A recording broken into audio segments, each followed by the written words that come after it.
Leo nitakuambia kitu kuhusu ugonjwa wa kawaida sana ambao unaleta hatari kwa maisha, na kama hautatibiwa ipasavyo utasababisha ulemavu mkubwa wa neva kwa mgonjwa.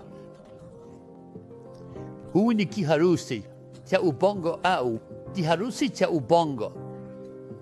Katika lugha ya kawaida tutatumia neno la kuwa mwanzoni.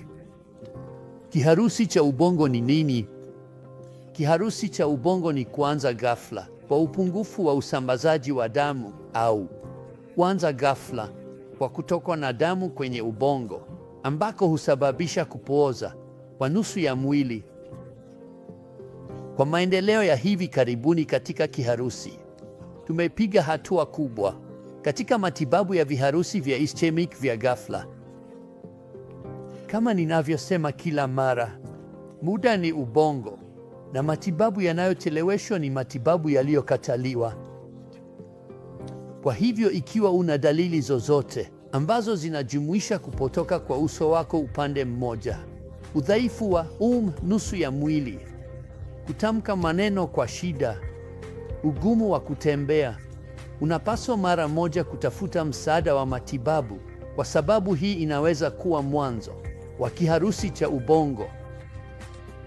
Ikiwa unafika kituo ambacho kimewezeshwa kikamilifu kukupa matibabu ya kiharusi cha ghafla, tuna tiba inayoitwa thrombolytic therapy, ambayo ni tiba ya kufuta damu iliyoganda, ambayo inaweza kutolewa sio tu hadi saa 4:30, lakini sasa tunaweza kukupa hadi saa 24. Sisi katika hospitali za Indraprastha Pola, New Delhi, tumejiandaa kikamilifu kutoka dharura hadi wodi kukupa huduma ya kiharusi ya kiwango cha kimataifa.